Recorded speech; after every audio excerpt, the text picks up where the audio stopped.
সুপ্রিয় দর্শক, আসসালামু আলাইকুম। বাংলাদেশে যার হাতেই ক্ষমতা যাবে, সে হয় ক্ষমতার ওই এরিয়াটাকে নষ্ট করে দেবে, না হয় ক্ষমতা তাকে নষ্ট করে দেবে। এটা বাংলাদেশে একেবারে বাঞ্ছনীয়, একেবারে অনিবার্যভাবে এটা ঘটে থাকে। খুব সৎ লোক বাংলাদেশে খুবই কম পাওয়া যায়।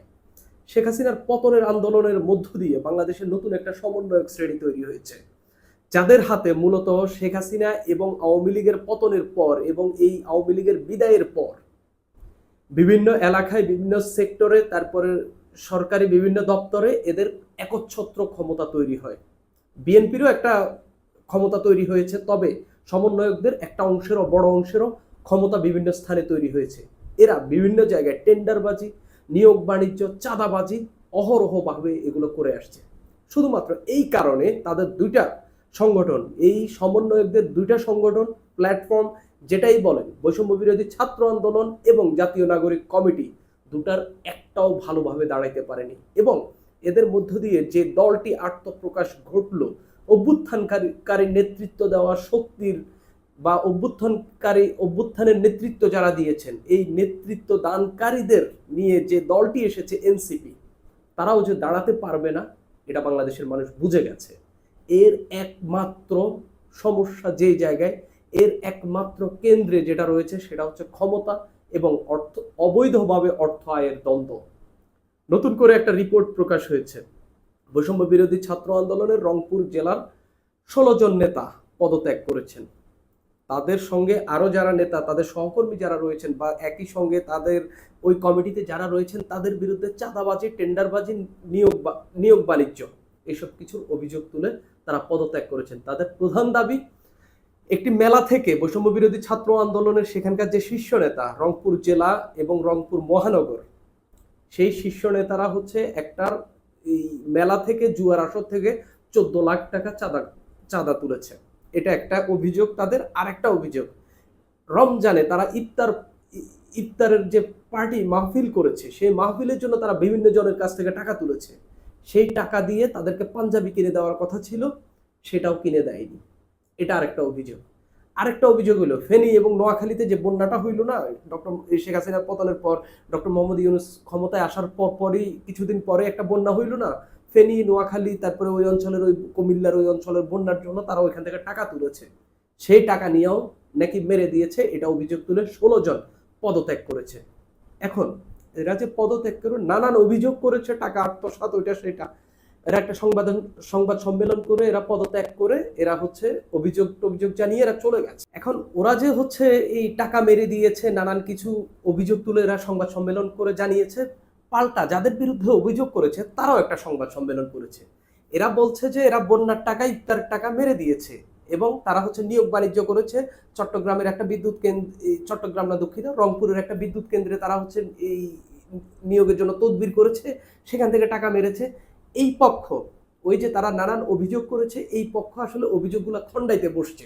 মানে তারা পাল্টা একটা সংবাদ সম্মেলন করেছে, সংবাদ সম্মেলনে বসে তারা হচ্ছে বলার চেষ্টা করেছে আসলে কিছু টাকার কথা তারা স্বীকার করেছে, যে সেগুলা হচ্ছে পাঞ্জাবি দেওয়া হয়নি, কিন্তু টাকাগুলো এখনো আছে, তাদের তহবিলে রয়েছে, এরকম কথাবার্তা তারা বলছেন। আমি একটু পড়ি যে আসলে ঘটনাটা কি।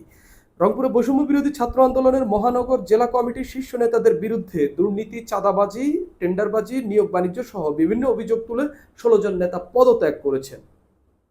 রবিবার সন্ধ্যা 7টার দিকে তারা পদত্যাগ করে তারা হচ্ছে এইরকম সংবাদ সম্মেলন করেন। এখানে তারা হচ্ছে 16 জনের, আমি নাম পড়তে চাচ্ছি না, আসলে পড়ার কোনো দরকারও নেই। সেখানে একজন অভিযোগ করেন, গত ফেব্রুয়ারি মাসে রংপুরের ঘাঘট নদের পাড়ে গ্রামীণ কুঠির শিল্প মেলায় ব্যাপক জুয়ার অভিযোগ উঠে সেখান থেকে 14 লাখ টাকা চাঁদা নেয় হচ্ছে বৈষম্য বিরোধী ছাত্র আন্দোলনের জেলা এবং মহানগর কমিটি। তখন তারা মহানগর ও জেলার শীর্ষ নেতাদের কাছে কৈফিয়ত দাবি করলে তারা দেননি। এছাড়া মামলা বাণিজ্য, ফেনীর বন্যার সময় ত্রাণের অবশিষ্ট 87,000 টাকা, 87,000 টাকা আত্মসাৎ, রংপুর সিটি কর্পোরেশনের 25 কর্মচারীর নিয়োগে কয়েক লাখ টাকা বাণিজ্য করেছেন তারা। এইসবের প্রতিবাদে তারা পদত্যাগ করেছেন। অভিযোগের বিষয় জানতে চাইলে ওই ভিন্ন পক্ষের, অপর পক্ষে যারা রয়েছে তারা প্রথমে অস্বীকার করেছে, পরবর্তীতে তারা একটা সংবাদ সম্মেলন করেছে। যাদের বিরুদ্ধে অভিযোগ, জেলা কমিটির আহ্বায়ক, সদস্য সচিব, মহানগর কমিটির বেশ কয়েকজন, তারপরে জেলা কমিটির বাকি সবার বিরুদ্ধে তাদের অভিযোগ। তো অভিযোগের বিষয়ে তারা আসলে এক ধরনের প্রতিক্রিয়া দিয়েছে, ব্যাখ্যা দিয়েছে এবং প্রাথমিকভাবে কিছু বিষয় তারা হচ্ছে অস্বীকার করেছে, প্রত্যাখ্যান বলা যায়। তো সেখানে জেলা কমিটির যিনি আহ্বায়ক আছেন তিনি পরবর্তী সংবাদ সম্মেলন তিনি বলেন, আমরা রমজান মাসে ইফতার মাহফিল করার জন্য শুভাকাঙ্ক্ষীদের কাছ থেকে 3,20,000 টাকা সংগ্রহ করি।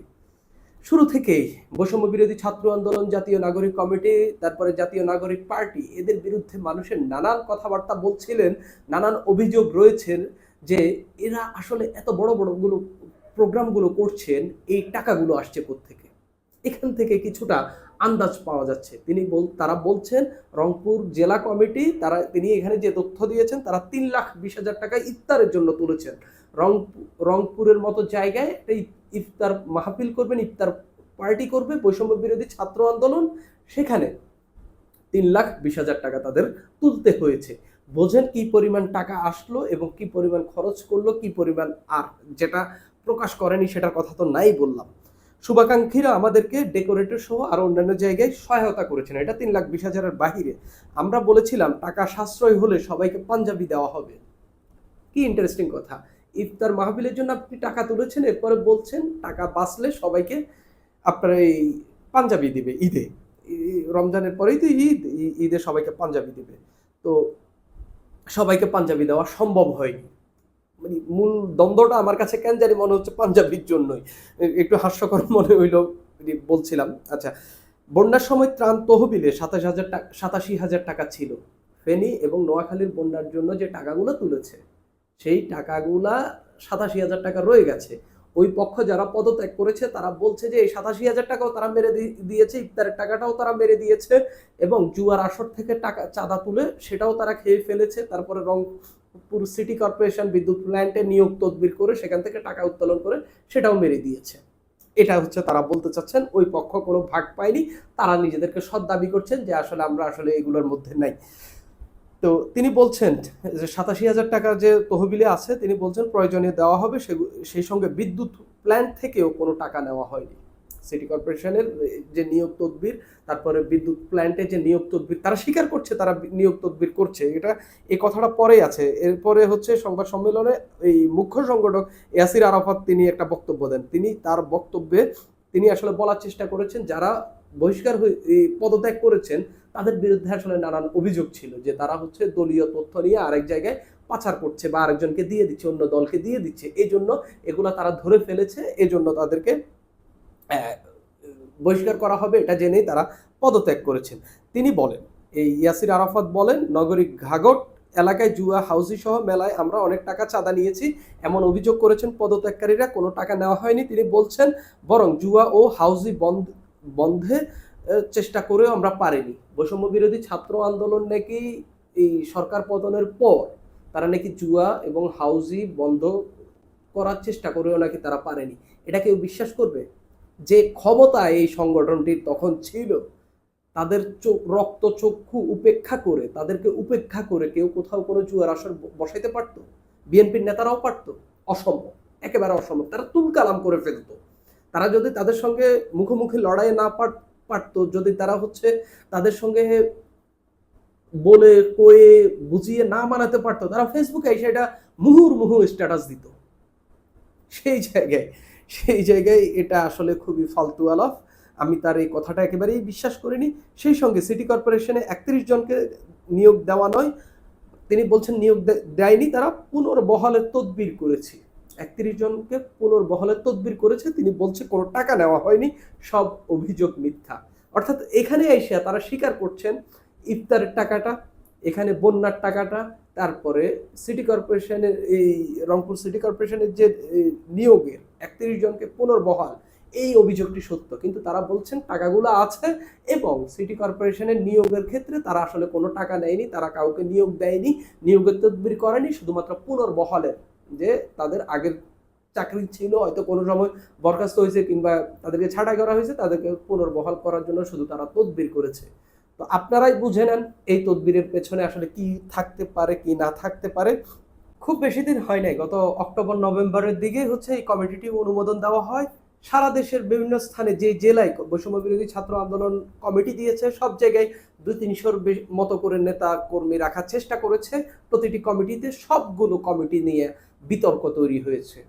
কেউ কেউ বলে থাকেন তাদের নেতাকর্মীরাই দাবি করেছেন, যারা কমিটিতে পদ পেয়েছে তারা সবাই, বেশিরভাগ কমিটির নেতাকর্মীরা দাবি করেছেন টাকা খেয়ে, তারপরে ছাত্রলীগকে, তারপরে অন্যান্য দলের নেতাকর্মীদেরকে দলে নিয়ে তারা হচ্ছে টাকা খেয়ে একটা পকেট কমিটি করেছে। অর্থাৎ এই কমিটি করার ক্ষেত্রে বিভিন্ন স্থান থেকে, বিভিন্ন জেলা থেকে কেন্দ্রীয় নেতারা, বৈষম্য বিরোধী ছাত্র আন্দোলনের কেন্দ্রীয় নেতারা প্রচুর পরিমাণ টাকা কামাই করেছে। তো এই অভিযোগ যদি সত্য না হয়ে থাকে তাহলে সারা দেশে এই পরিমাণ আন্দোলন হবে কেন, এই পরিমাণ ক্যাওস তৈরি হবে কেন, এই পরিমাণ দুর্নীতি, বৈষম্য বিরোধী ছাত্র আন্দোলনের সমন্বয়কদের বিরুদ্ধে এরকম অভিযোগ উঠবে কেন? নিজের দলের বাইরের মানুষ লাগছে না, নিজের দলের নেতাকর্মীরা নিজেদের নেতাকর্মীদের বিরুদ্ধে এইসব অভিযোগ তুলছে। শুধুমাত্র আমি প্রথমেই যেটা বলেছি, শুধুমাত্র অবৈধভাবে অর্থ কামাই এবং ক্ষমতার দ্বন্দ্ব থেকে এই বৈষম্য বিরোধী ছাত্র আন্দোলন সংগঠনটা একেবারেই দাঁড়াতে পারেনি। একেবারে অঙ্কুরেই বা শুরুতেই এটা নিঃশেষ হয়ে গেছে। এখন আর বৈষম্য বিরোধী ছাত্র আন্দোলনের নাম মানুষের খুব বেশি মনে নেই। আমি সাংবাদিকতা করি কিংবা ঢাকায় মোটামুটি রাজনীতির একটু খোঁজ খবর রাখি দেখে হচ্ছে আমি এখনো জানি অনেকেই, আমি মনে করি যে অনেকেই এই নামটি আপাতত ভুলতে বসেছে। যেই সংগঠনের মধ্য দিয়ে, যে সংগঠনের নামে নেতৃত্ব দিয়ে, যে সংগঠনের ব্যানারে একটা সরকারের পতন হয়েছে, সেই সংগঠনের এমন অধপতন, এই ধ্বংস কেন হচ্ছে এটা বাংলাদেশের মানুষের বুঝতে আর কোনো বাকি নেই। সুপ্রিয় দর্শক, আজ এই পর্যন্তই।